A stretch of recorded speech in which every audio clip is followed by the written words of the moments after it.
Hi welcome to ding dong 2.0. Hello hello hello నాను మీ జోగిని వచ్చాను. ఎంకి పెళ్ళి సుబ్బి చావుకు వచ్చినట్టు కూటమి నాయకులు చేసే వ్యవహారాలు ఎల్లో మీడియా దుంప తెంచుతున్నాయి. వాళ్ళు చేసే లత్కోరు పనులు కవరింగ్ చేయలేక పచ్చ మీడియా పడే పాటలు చూసి జనం కడుపొబ్బ నవ్వుకుంటున్నారు. పాపం పగోడికి కూడా రాకూడదండి అలాంటి కష్టాలు. ఇక ఈ వారం కూడా పొలిటికల్ తమాసాలు ఏటో చూసేద్దాం. ముందుగా హెడ్లైన్స్. జర్నీలో ఉన్నప్పుడు అవే చదువుతానన్న లోకేష్. ఆటో వెనకాల ఉన్నా మీరు ఏదైతే రాస్తారో చదువుతా ఉంటా. టీడీపీ నాయకుల కల్తీ లిక్కర్ దందాపై రాచమల్లు సెటైర్లు. శవాల మీద రూపాయలు ఏరుకోవాలనుకుంటున్నారా మీరు? డిప్యూటీ సీఎం కి కొత్త పేరు పెట్టిన పేరుని పవన్ నాయుడు గారు, ఆయన్ని వాళ్ళ కలుగు నాయుడు అనాలి. హోంమంత్రికి జడ శ్రవణ్ కుమార్ సవాల్. ఏమ్మా అనిత ప్రెస్ మీట్లు పెట్టమ్మా. కాంగ్రెస్ పాలనపై హరీష్ రావు ఫైర్. ధరలు పెంచుడు, కమిషన్లు దంచుడు. బీఆర్ఎస్ పై అద్దంకి పంచులే పంచులు. బీఆర్ఎస్ కి ఏంటంటే పని పాట లేదు. అందరి నోట అదే మాట అంటున్న మల్లారెడ్డి. కేసీఆర్ కేసీఆర్ కేటీఆర్ కేటీఆర్. సైంటిస్ట్ అవతారం ఎత్తిన తెరకాసు. ఎవరెవరు ఏ ఏ సినిమాల్లో నటించారు అని ఆటో డ్రైవర్లకి ఒక క్విజ్ పోటీ పెట్టారు మంత్రి లోకేష్ గారు. ఆ క్విజ్ ఏంటో చూద్దాం. నమస్తే సార్, ఇంక స్టార్ట్ చేయండి. నందమూరి తారక రామారావు గారు కూడా డ్రైవర్ గా నటించిన సినిమా డ్రైవర్ రాముడు. డ్రైవర్ రాముడు అబ్బబ్బబ్బబ్బా, ఆ అన్నగారు ఎరగదీస్తారా బొమ్మలో. మీ అందరి బాలయ్య, నా ఒక్కడికే ముద్దల మావయ్య అయిన బాలయ్య బాబు గారు డ్రైవర్ గా నటించిన సినిమా లారీ డ్రైవర్. ఓహో, లారీ డ్రైవరు సూపర్ గా ఉంటది బొమ్మ. పవన్ అన్న కూడా నటించారు. ఇప్పుడు కూడా నటిస్తున్నారుగా, డ్రైవర్ గా నటించారు. అవునా? ఏ సినిమా సార్? ఆ సినిమా పేరేంటి? ఆ సినిమా పేరేంటో మీరే చెప్పండి సార్. ఇంపడట్లా. పోనీ మీరు చెప్పండి సార్. అత్తారింటికి దారేది. బాగుంది. ఇంకా అడగండి సార్ క్వశ్చన్స్. అన్న ఎన్టీఆర్ కాకి డ్రెస్ వేసుకుని చైతన్య రథం పైన వెళ్తే ఢిల్లీ మొత్తం గడగడలాడించిన వ్యక్తి. కాకి చొక్కా వేసుకొని ఢిల్లీని గడగడలాడించిన అన్నగారు చివరికి ఏకాకి అయ్యారు కదా పాపం. నేను ఎప్పుడు తిరుగుతున్నప్పుడు ఆటో వెనకాల ఉన్నా మీరు ఏదైతే రాస్తారో చదువుతా ఉంటా. ఎలా ఉంటాయి సార్ ఆ కొటేషన్ లో? ఒక కొటేషన్ నాకు బాగా నచ్చింది. ఏంట కొటేషన్? అందరూ బాగుండాలి, దాంట్లో నేను కూడా బాగుండాలి అని చెప్పారు. ఆహా, సూపర్. ఇంకోటి చెప్పండి. జరా భద్రం భయ్యా, మనందరం చల్లగా ఇంటికి వెళ్ళాలి. మనం భద్రంగా ఇంటికి వెళ్ళాలంటే రోడ్లు బాగుండాలి కదండి. ఆటో వెనక నవ్వు తెప్పించే కొటేషన్లు కూడా ఉన్నాయి స్వామి. అవి కూడా చెప్పండి, ఓ పని అయిపోతుంది. అప్పు చేసి కొన్నాను, నన్ను చూసి ఏడవద్దు అని చూసావిడు. అయిపోయాయా? ఇంకా ఏటన్నా ఉన్నాయా? ఇంకోటి అది కూడా వదలండి. హాయ్ అని ఆశ పెంచొద్దు, బాయ్ అని బాధ పెట్టొద్దు. నిరుద్యోగ భృతి అని ఆశ పెట్టొద్దు, గెలిచాక ఇవ్వకుండా బాధ పెట్టొద్దు. ఆడబిడ్డ నిధి అని మురిపించొద్దు, కుర్చీ ఎక్కాక కిక్కురుమనొద్దు. ఎలా ఉన్నాయి సార్ లోకేష్ గారు ఈ కొటేషన్లో? బాబు గారు మాట మీద నిలబడ్డారు. వెరీ గుడ్, శబాస్, సూపర్, ఫెంటాస్టిక్, మైండ్ బ్లోయింగ్ అని అంటున్నారు రాచమల్లి శివప్రసాద్ రెడ్డి గారు. అంత గొప్ప పని ఏం చేశారు అనుకుంటున్నారా? పదండి ఆయన్ని అడిగేద్దాం. నమస్కారం సార్ గురుగారు, ఏంటి సార్ మ్యాటర్? ఎప్పుడైనా నాలాంటి వాళ్ళు మీలాంటి వాళ్ళు కొంతమంది ఉదయమే లేచి కాఫీ తాగుదాం అనుకుంటే పాలు వచ్చేదానికి 6 అవుతుంది అంటారు. అవును సార్, మా పాలోడైతే 7 గంటలకు వస్తున్నాడు. ఈ రాష్ట్రంలో మందు తాగే సోదరులకు చీకట్లో 5 గంటల నుంచే మందు లభ్యం. పాలోడు వచ్చేసరికి లేట్ అవుతుందని ఇలాంటి ఏర్పాట్లన్నీ చేశారేమో సార్. మళ్ళీ పత్తి గింజ తిన్న మాటలప్పుడు అబ్బో, మామూలు పత్తి కాదు, హైబ్రిడ్ పత్తి. ఎక్కడికి పోతాంది ఈ రాష్ట్రం? ఎక్కడికి తీసుకుపోతున్నారు ఈ రాష్ట్రం? ఏం ఆగిత్యం మాటలు మాట్లాడినావు అప్పుడు నువ్వు? నోటికొచ్చింది మాట్లాడారు సార్. ఇప్పుడు మేము అడుగుతా ఉన్నాం, అడగండి. ఎక్కడికి తీసుకుపోవాలనుకుంటున్నారు ఈ రాష్ట్రాన్ని? ఎక్కడికో తీసుకెళ్దాం అనుకుంటున్నారు సార్. శ్మశానానికా? ఏమో సార్, మాకు తెలదు. శవాల మీద రూపాయలు ఏరుకోవాలనుకుంటున్నారా మీరు? సార్, మీరు వాళ్ళకి ఇలా లేనిపోయిన ఐడియాలు ఇవ్వకండి. ఆయనేమో ఆదర్శవంతమైన మాటలు. ఎవరు? చంద్రబాబు నాయుడు. ఈయన పవన్ కళ్యాణ్ ఏమో ఆవేశపూరితమైన మాటలు. అబ్బా, కరెక్ట్ కరెక్ట్గా గుర్తు చేశారు సార్. ఆటో పాలు చూడండి మీరు. మద్యపాన ప్రియుల కడుపు కొట్టావు జగన్. సార్ చూసారా? ఊగి ఊగి మద్యపాన ప్రియులకు ఏమింత నీ ఆగిత్యం, నీ ఆవేశం? అయ్యో బాబోయ్, మరి ఆ రోజుల్లో ఆయన డెడికేషన్ అలాగుండేది గురుగారు. ఎక్కడి పోయింది నీ ఆవేశం ఇప్పుడు?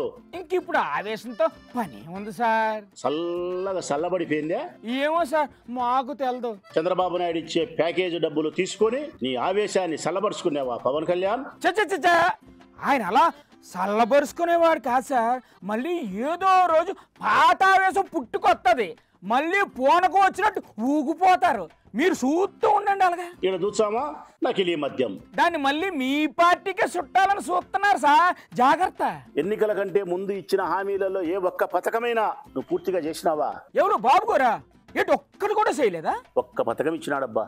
ఏటో ఆ ఒక్క పథకం? మాట తప్పకుండా మడమ తిప్పకుండా ఒకే ఒక పథకం అమలు చేసినాడు. అబ్బా, సస్పెన్స్ లో పెట్టకుండా అది ఏంటో చెప్పండి సార్. పరిశ్రమలు స్థాపించినాడు. ఏం పరిశ్రమలు స్థాపించారు సార్ బాబు గారు? ఆ పరిశ్రమలే మొలకల చెరువులో నకిలీ మద్యం తయారీ పరిశ్రమ. ఇదొక్కటి తెచ్చినావయ్యా నువ్వు? ఏదో ఒక పరిశ్రమ తెచ్చారు కదా సార్. పరిశ్రమ తేకపోతేనేమో తేలేదంటారు, తెత్తేనేమో ఇలా దెప్పు పొడుతారు. ఎలా సార్ ఇలా అయితే మీతో?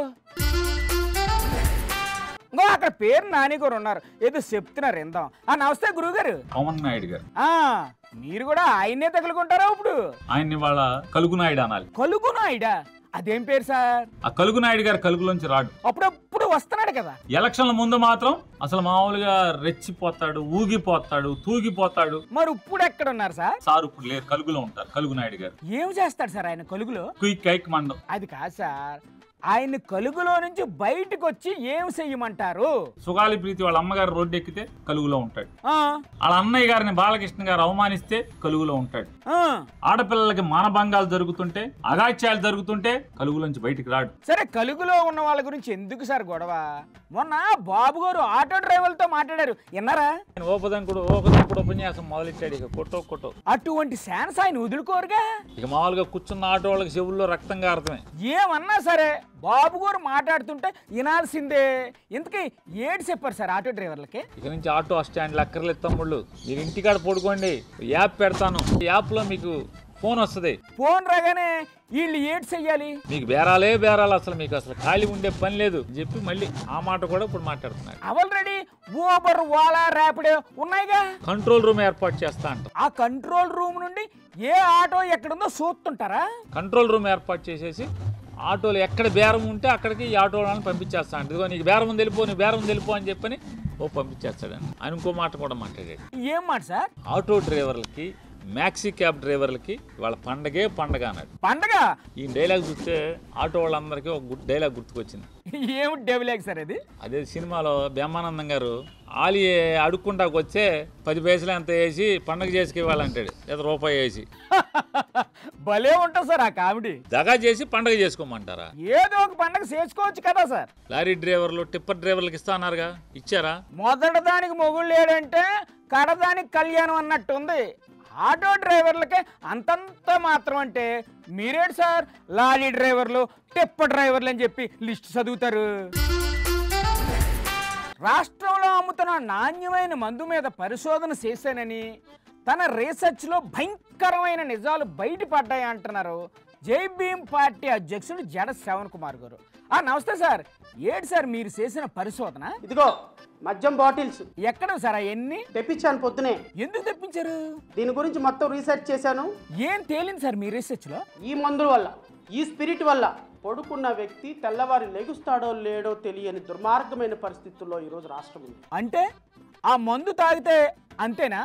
నరరూప రాక్షసులకి, నీకు, చంద్రబాబు నాయుడికి, నారా లోకేష్కి, పవన్ కళ్యాణ్కి ఇంకా తేడా ఏముందని అడుగుతున్నాను. మీరు ఏం అడిగినా వాళ్ళు పట్టించుకోరు సార్. రాష్ట్ర వ్యాప్తంగా ఎన్ని వేల బెల్ట్ షాపులు ఉంటాయండి? అబ్బో బోల్డ్ అని ఉంటాయి సార్, లెక్కట్లేము. ఏమ్మా అనిత? అనితమ్మ గారితో ఏం పని సార్ మధ్యలో? ఈ లెక్కల మీద ప్రజెంటేషన్ ఇయ్యమ్మా వచ్చి.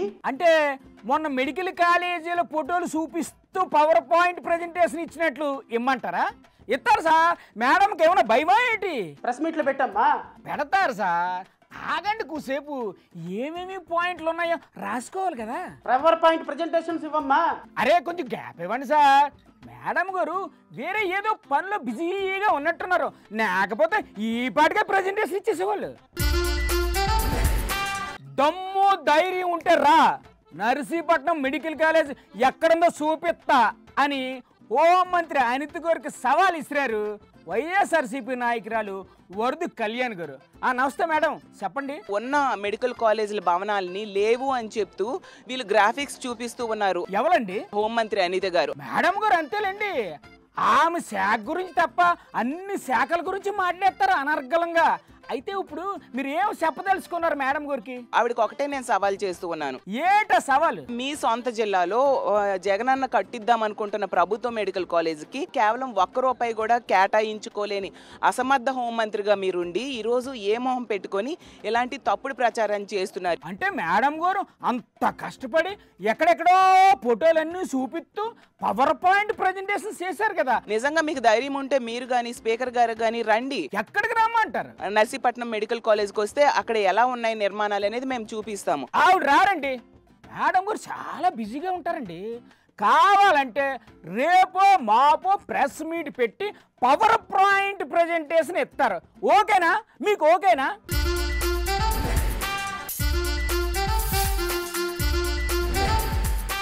కాంగ్రెస్ పాలన కంటే కరోనానే నయం అని అంటున్నారు మాజీ మంత్రి మల్లారెడ్డి గారు. ఇంకా ఏమేమి చెప్తాడో చూద్దాం. నమస్తే గురుగారు, చెప్పండి. ఎక్కడ చూసినా రైతులు మర్చిపోతలేరు. ఏమంటున్నారు సార్ రైతులు? రైతుల గుండెలల్లా కేసీఆర్ కేసీఆర్ కేసీఆర్. మరి యువకులు ఏమంటున్నారు సార్? యువకుల గుండెలల్లా కేటీఆర్ కేటీఆర్ కేటీఆర్. ఇప్పుడు ఎలా ఉంది సార్ రాష్ట్రంలో పరిస్థితి? 22 నెలలు అయ్యింది, ఎక్కడ చూసినా ఘోరమే. అంటే పనులేమి జరగడం లేదా? యాడేసిన గొంగడి ఆడనే. మరి అంతా బ్రహ్మాండంగా ఉందని చెప్పుకుంటున్నారు కాంగ్రెస్ పార్టీ వాళ్ళు. అసలు కరోనా కంటే కూడా అధ్వానమే. కరోనా మంచిగుండే. అమ్మో, అయితే మళ్ళీ కరోనా వస్తేనే రాష్ట్రం బాగుపడుతుంది అని అంటారా ఏంటి మీరు? ఇప్పుడు అసలు పైసలే ఆడతలేవు, పైసలే కనిపిస్తలేవు. అయ్యో, ఎంత కష్టం వచ్చింది సార్ మీకు. ఈ చేత్తో ఇచ్చి ఈ చేత్తో నైస్గా లాగేస్తున్నాడని రేవంత్ రెడ్డిపై పైరయ్యాడు హరీష్ రావు గారు. నమస్తే సార్, ఎలా ఉంది సార్ రాష్ట్రంలో పాలన? రేవంత్ రెడ్డి ప్రభుత్వం వచ్చిన 20 నెలల్లో 5 సార్లు బస్ ఛార్జీలు పెంచారు. మహిళలకు ఫ్రీ బస్ ఇస్తున్నారు కదా సార్. మహిళలకు ఫ్రీ ఎంట్రీ, పురుషుల మీద డబుల్ టికెట్ వసూలు చేస్తారు. ఆడికాడికి అయిపోయాయి. ఇంకేంటి సార్, లెక్క సరిపోయింది కదా. ఇదేం ఫ్రీ మరి? అదే మరి ఫ్రీ అంటే. ఇంట్లో భార్య భర్త ఉంటారు, భార్య ఫ్రీ అంటివి, భర్తకు టికెట్ డబుల్ చేస్తేవి. సెల్లుకు సెల్లు. బిడ్డకు ఫ్రీ అంటివి, కొడుకు టికెట్ డబుల్ చేస్తేవి. ఆడికాడికి అయిపోయాయి. అయితే ఇప్పుడు ఏంటంటారు? రేవంత్ పాలన ఎట్లుందంటే ధరలు పెంచుడు, కమిషన్లు దంచుడు. ప్రాస బాగుంది సార్. ఇవాళ రేవంత్ రెడ్డి ఆర్టీసీని అమ్మకతో పెట్టేట్టున్నారు. మీరు ఊరుకోండి సార్, లేనిపోని ఐడియాలన్నీ ఇస్తారు వాళ్ళకి. అదిగో హరీష్ రావు గారికి కౌంటర్ ఇవ్వడానికి కాంగ్రెస్ నాయకుడు అద్దంకి దయాకర్ గారు రెడీగా ఉన్నారు. నమస్కారం సార్, మీరు ఆర్టీసీని బస్టు పట్టిస్తున్నారంట కదా, నిజమేనా? బీఆర్ఎస్ ఏంటంటే పని పాట లేదు. పని ఎందుకు లేదు సార్, రోజు మీ ఎంట పడుతున్నారు కదా, దానికంటే పెద్ద పని ఇంకేటి ఉంటది. గతంలో మీరు 3-4 సార్లు ఛార్జీలు పెంచిన పరిస్థితి ఉన్నది. వాళ్ళు 4 సార్లు పెంచితే మీరు 20 నెలల్లోనే 5 సార్లు పెంచారు కదా. ఇలా అయితే ఉచిత బస్సు పెట్టి ఏం ఉపయోగం అని అడుగుతున్నారు హరీష్ రావు గారు. అసలు ఉచిత బస్సు వద్దే వద్దని చెప్పిన వాళ్ళు వీళ్ళు. ఉచిత బస్సు పెడితే పెట్టారు కానీ అసలు రేట్లు ఎందుకు పెంచుతున్నారు అనేది వాళ్ళ ప్రశ్న. రేట్ల పెంపు అనేది ద్రవ్యోల్బణాన్ని బట్టి ఉంటది. అదంతా మాకు తెలుసు సార్. రేట్లు తగ్గిస్తారా లేదా? మిమ్మల్ని చూస్తే నవ్వు వస్తుంది. ఏంటి బిఆర్ఎస్ వాళ్ళు చూస్తే నవ్వు వస్తుందా? ఎందుకు సార్? కనీసం సిగ్గుండాలి ఇవన్నీ మాట్లాడటానికి. ఆర్టీసీ కోసం ఎవరేం చేశారో తెలియడం ఎలా మరి? చర్చకు మీరు సిద్ధమా? వాళ్ళు ఎప్పుడు రెడీయే, మీదే ఆలస్యం. హరీష్ రావు వస్తాడా, కేటీఆర్ వస్తాడా? మీకు ఎవరు కావాలి సార్? మీ ఇద్దరిట్లో ఎవరు వచ్చినా సరే. అది కుదరదు కానీ ఇంకో మాట చెప్పండి. ఎవరైనా మాట్లాడితే వాళ్ళ మీద ట్రోల్స్ పెట్టియడం. ట్రోలింగ్ అనేది ఇప్పుడు చాలా కామన్ అయిపోయింది సార్. ఒరే పిచ్చి సన్నాసులారా, కాంగ్రెస్ పార్టీకి ఉన్న కొత్త ఇది. బాగా రాడు తేలిపోయారు. అయితే ఎన్ని రోజులు చెప్తారు అబద్ధం? ఇప్పుడు హరీష్ రావు గారు చెప్పేది అంతా అబద్ధమేనా? కొత్త కొత్త అబద్ధాలు కొత్త కొత్త రోజుల్లో కొత్త కొత్త రీతుల్లో చెప్పాలని ఒక ఆలోచన తప్పితే దీంట్లో ఏమీ లేదు. ఏటో ఏది అబద్ధమో ఏది నిజమో మాకేట అర్థం కావట్లేదు.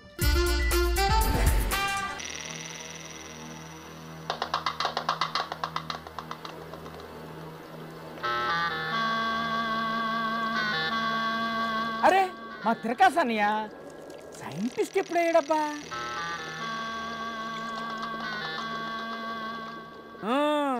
ఆ గెటప్ సెటప్ ఆ ప్రయోగాలు చూస్తుంటే ఏదో జబ్బుకు మందు కడిపెడుతున్నట్టే ఉంది.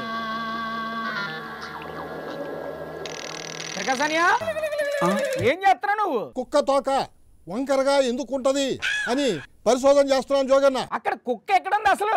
ఇందాకే నేను దాన్ని కరిచానా, అది కుయ్యి కుయ్యి అనుకుంటా బయటకు పరిగెత్తింది. నువ్వు కుక్కను కరవడం ఏంటన్నయ్యా?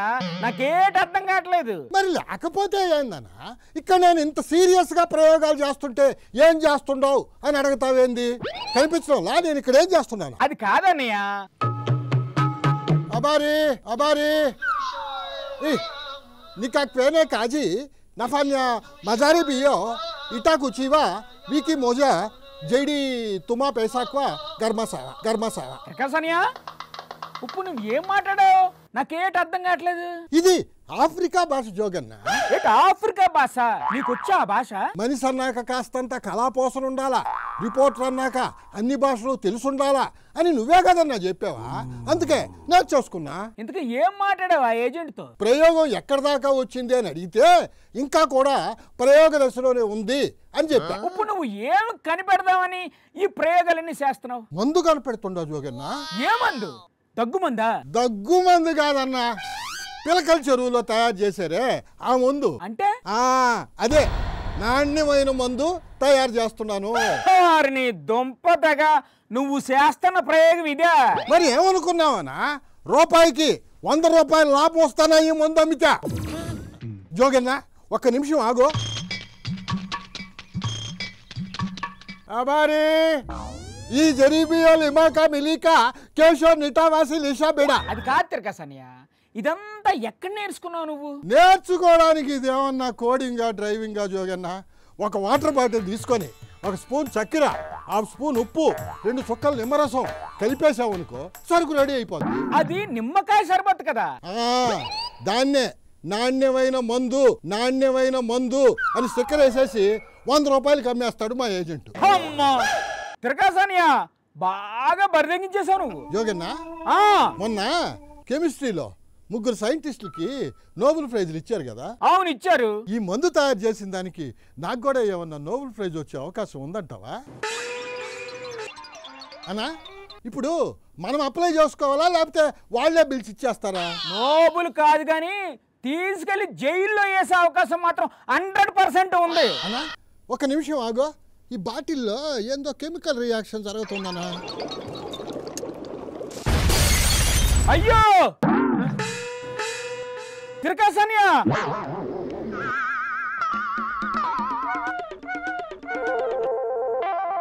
తిరకాసనియా ఏంటయింది? ప్రయోగం ఫెయిల్ అయింది జోగన్న.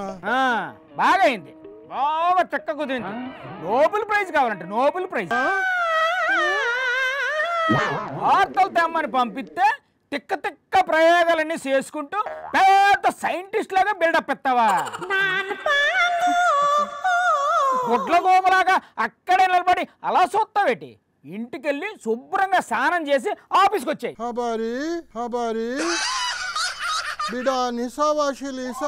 మళ్ళీ ఆఫ్రికా ఏజెంటేనా? ఏమంటున్నాడు? ఇంకా ఎన్నాళ్ళు జోగన్ దగ్గర పనిచేస్తావు? ఆఫ్రికాకు వచ్చి అక్కడ ఇద్దరం కలిసి ప్రయోగాలు చేద్దాము, నాణ్యమైన మందు ఇక్కడే తయారు చేద్దాము అంటున్నాడు అన్న. జోగన్న నాకు ఒక డౌట్, ఇక్కడ నుంచి ఆఫ్రికాకి ఎంత దూరం ఉంటుందన్నా? నాకు తెల్లయ్యా. పోనీ ఆఫ్రికా నుంచి ఇక్కడికి ఎంత దూరం ఉంటుందో అదన్నా తెలుసా అన్న? ఇదిగో నువ్వు ఇంకొక క్షణం అక్కడ కనిపించావంటే ఏటి చేస్తానని నాకే తెలదు. నువ్వు కనిపెట్టిన మందు నీ నోట్లోనే పోతాను. ఇదేందయ్యా ఇదే? నాణ్యమైన మందు కనిపెట్టినా కూడా తప్పేనా? ఇట్ట అయితే మన దేశానికి నోబెల్ ప్రైజ్ వచ్చినట్టే. ఇవ్వండి ఇవాల్టి ముచ్చట్లు. మరిన్ని జామ్ జటకలతో మరో ఎపిసోడ్లో కలుసుకుందాం. అంతవరకు సెలవు, నమస్తే.